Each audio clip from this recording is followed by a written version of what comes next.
The first time Amara Blake walked into the Quantico briefing room, she felt 17 pairs of eyes measure her before she even reached her seat. She had grown used to that weight. What she had not grown used to was the way Instructor Roy Dunmire looked through her, like she was furniture that had wandered in by mistake.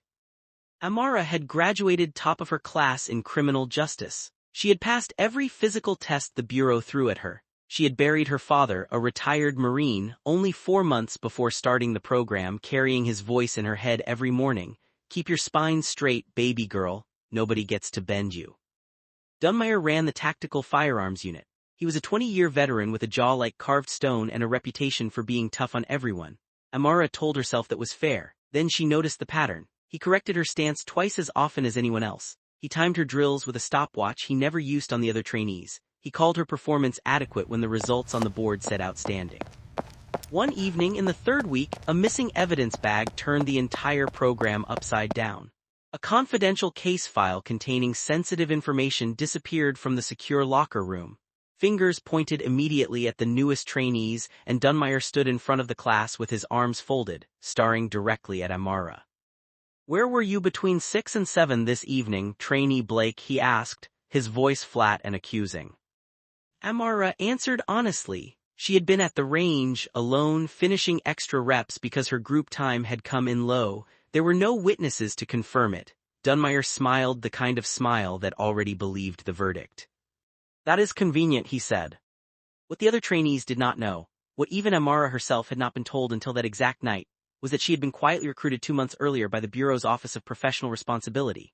A senior investigator named Diane Castillo had noticed a pattern of complaints filed against Dunmire over the years, always dismissed, always buried under his commendations. Amara had been placed in his unit deliberately, tasked with observing, documenting, and reporting. She had never wanted to be a spy inside her own training class. She had wanted to earn her badge honestly. But when Castillo called her that night and told her the missing file had been planted specifically to end her career before it started, something in Amara went still and clear, like the moment before a shot lands true. The formal hearing was set for Friday morning. The entire class filled the room, whispering, certain they were about to watch a promising young agent get expelled in disgrace. Dunmire stood confident at the front, presenting his account like a man who had done this before and always won. Then Diane Castillo walked in. She placed a folder on the table and opened it slowly. Inside were security logs proving Dunmire himself had accessed the locker room at 6:42 that evening, the exact window he claimed put Amara under suspicion.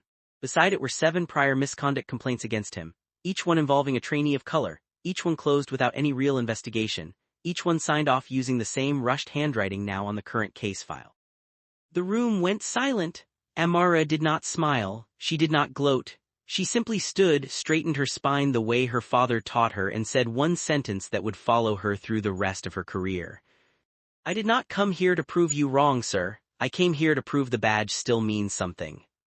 Dunmire was suspended pending full review that same afternoon.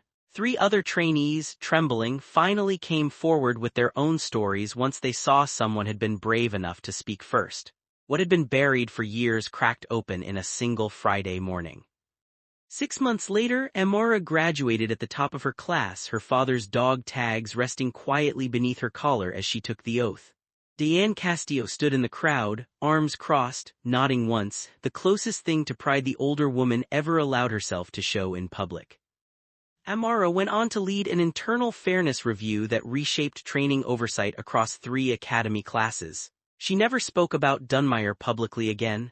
She did not need to. Her record spoke instead, clean, undeniable, and entirely her own. Sometimes the people who try hardest to break you are the exact reason you become unbreakable.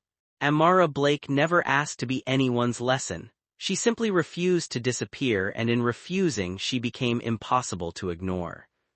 If this story moved you, take a moment to like this video, share your thoughts in the comments, and subscribe for more stories about the quiet strength that changes everything.